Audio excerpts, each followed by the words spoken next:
What's up, y'all? My name is Honney Hill. I'm a 3L at Southern University Law Center, and I wanted to make this video specifically for first-generation law students who are about to start their 1L year this fall.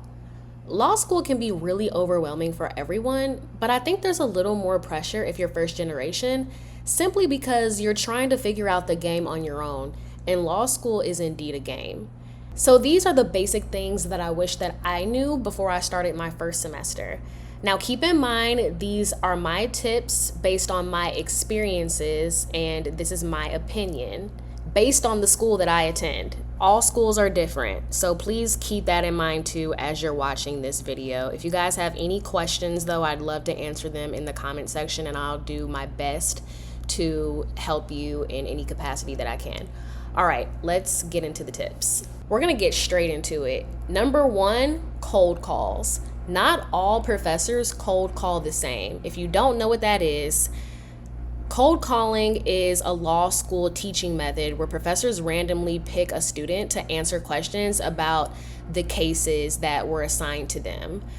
So here's the thing. In the movies, usually you see a professor calling a random person and asking one question about the case, and they have to stand up and answer the question. That can happen. Some professors do that.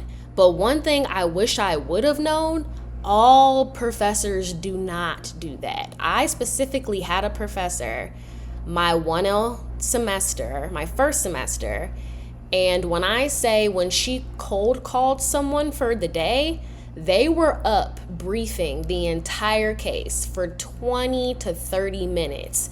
There would be question after question after question. And if you did not know that entire case from top to bottom, she would mark you absent for the day. And at my school, if you have a certain amount of absences, you fail the course and you're not able to take the final. Now, you may not have a professor like that, and I pray to God that you don't. But I'm just putting that out there because I had no idea that that was a thing. So if you are scared about cold calls like everyone else who first enters law school, everybody is terrified of their first cold call, then I would heed you to keep this in mind. Write down these questions or the answers to these questions. What happened? Who were the people in the case, aka the plaintiff and the defendant? What were they arguing about? What was the legal issue? What did the court decide? In other words, who won the case? And why did the court decide on this outcome? The why on why the court decided the outcome is really what you want to focus on, because later on when you have written exams, you're going to see a fact pattern that mirrors the case, and I'll get into that in a different video probably. That's like exam tips. That's probably another video. But that's how you want to analyze cases, so you're ready for cold calls and you're just not saying obvious things that the professor doesn't really essentially care about. The next tip, and this goes without saying, but make sure you read the cases, guys. And I know every video says read the cases, but we say it for a reason, and we say that because especially your 1L year, you're gonna get slammed with cases in pretty much every class. It gets really overwhelming and it gets really tempting to say, I can skip one or two cases tonight, or just I can skip this class. And baby, when I tell you one or two cases in one class or another class, that can add up, and it's not a good idea. And it's not a good idea, not just because you don't want to get cold called and embarrassed for the day, but because the cases are going to mirror your exam. Your exam is basically based off of the cases that you're learning that semester. So if you're not learning the cases, and if you're not understanding the analysis, you're not going to do well on the exam.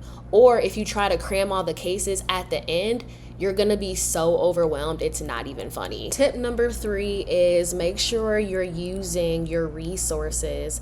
A lot of people use Quimby to help them brief their cases. And that's totally fine. I'm not a fan of Quimby. I really love LexPlug. And LexPlug was my saving grace first semester. I really like LexPlug because you can find your case and it has a function where it says, explain it like I'm 5 years old. Game changer. You turn that little button on and it explains the case to you in plain English. A lot of the cases that you're going to read are really old, especially your 1L year. Especially in like your civil procedure classes, like Penoyer v. Neff, that case is from like the 1800s. You're gonna need some help reading through these cases. Now, I wouldn't recommend just using LexPlug or just using Quimby. Some people do that, and I just wouldn't recommend that. Give it your best effort, guys. Read the cases the way that it is and use LexPlug or Quimby or whatever resource you use to help you get through the material. But don't just rely on LexPlug or, Quimby, because when you get into the real world, you're going to actually need to be able to read cases. So that's just a little fairy dust I want to sprinkle for you. LexPlug is really good. I know a lot of people, especially like Gen Z, will probably use AI to help them with the cases, to help them understand what's going on. I mean, some people do that. I wouldn't recommend using AI specifically to do that, just because AI gets stuff wrong, and it's really frowned upon in the profession. You'll learn about that too when you get to law school. Like, they're really trying to crack down on AI. So to me, I think LexPlug is a safe website that actually goes through their cases and it's not going to give you BS. So I would advocate for LexPlug. I wouldn't just advocate copying and pasting your case into ChatGPT or Gemini or whatever AI tool that you're probably used to. Tip number 4 is start learning how to write for your final exam as soon as possible. Like I said in the beginning of the video, all law schools are different. I had a legal writing course my 1L year, first semester and second semester. But with my law school, they're teaching you how to write like memorandums, briefs, things of that nature. They didn't really teach you how to write for final exams. That was something you had to do on your own. Now, Southern did offer a course first semester called Lawyering Process that did give us a general gist on how to write, but the problem is a lot of professors want you to write a certain way, and you have to write the way the professor wants you to write. So that's part of the game. There are different ways to write. Some professors like IRAC. Other professors want CRAC or CREAC. It just really depends on the professor. I would suggest just ask the professor what they want. Just be upfront about it. I think that's just the best way to go about it. And do it as soon as possible. The earlier, the better. That way you're able to practice your essays. Personally, I prefer CREAC over IRAC, but again, it's really based on what your professor wants. Tip number 5, and you've probably heard this in other videos before, discern what study groups are for you, or if study groups are for you at all. This is what I mean by that. Some people do really well in study groups, others do not. It really depends on the person. But if you do want to do a study group because it genuinely helps you, just understand that your friends may not be your study group, and that's okay. You may have friends that you really love in law school and that you really click with, but whenever you get together to study, you're not getting anything done. And it's important to just make that distinction and just move accordingly, because it's good to have friends in law school for sure, but you do want to make sure you're getting your work done. So if you're not vibing with your study group because it's just not working, or you're just not getting any work done, or you can't find, other people to study with, it is perfectly fine to study on your own until you naturally find a study group for you, if you really do want a study group. For me, I tried to do a study group first semester of my 1L year, and it just did not work out for me. I actually didn't find my study group, which are my friends now, until my 2L year at the end of first semester. So it takes time. Don't rush it. If you're not finding a study group, just know everybody doesn't study in a group together. And just because you're studying in a group together doesn't mean you're doing it efficiently. Some people may be studying in a study group and they're studying the wrong stuff. You know, you got to be careful with study groups. They can be really beneficial, but they can be detrimental if you're not careful. Tip number 6, be kind to your classmates. Oh my God, I cannot stress this enough. As you probably heard online or wherever else, law school is very competitive. It is a very competitive environment, but it is also collaborative.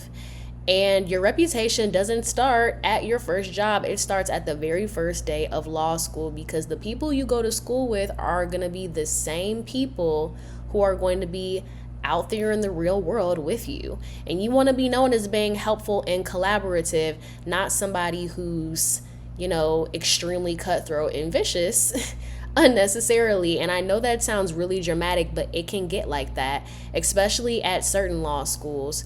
My law school has a C curve, and they have to literally academically dismiss a certain amount of students every single year. So when they say look to the left, look to the right, somebody next to you isn't going to be here with you next year.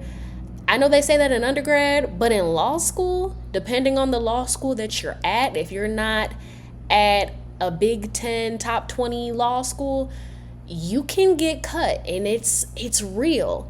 And I've experienced and I've witnessed people getting very cutthroat at the end of the semester when it's toward final exams.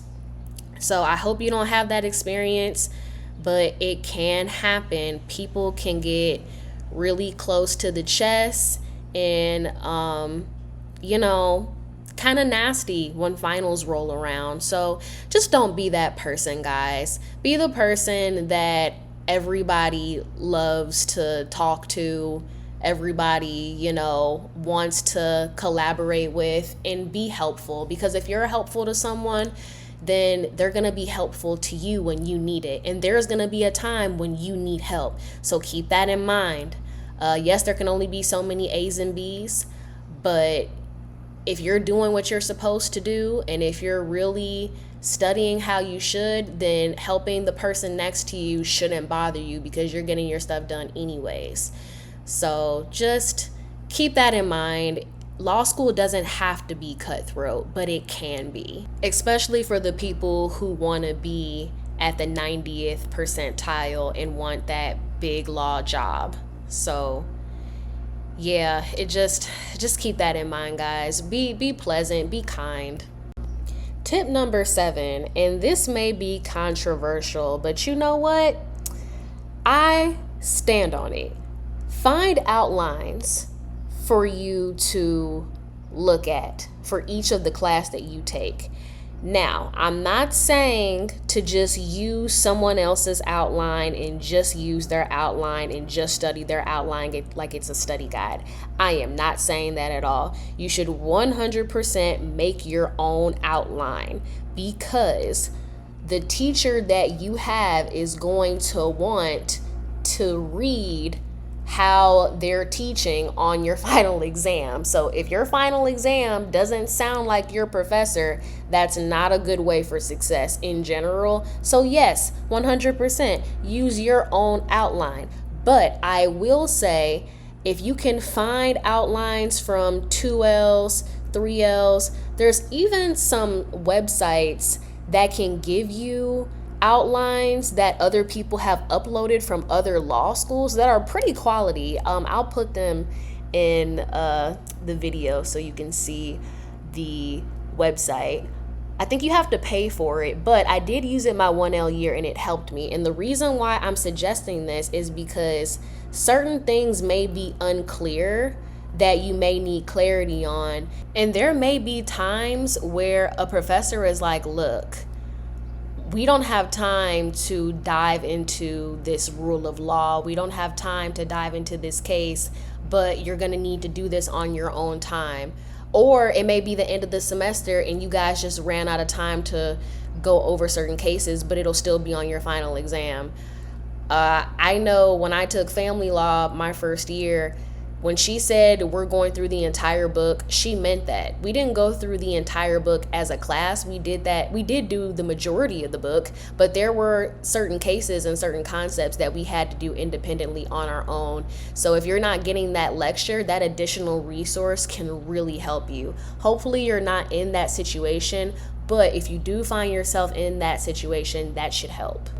Well, that's pretty much it for this video, guys. Before it gets too long, I will be doing part 2 very soon. Let me know if you guys have any questions in the comments below. I would love to help you guys out, whether you're a first generation law student or you're just a 1L and you just want some good advice. But that's pretty much it. Make sure you like this video, subscribe, and thanks for watching. Bye.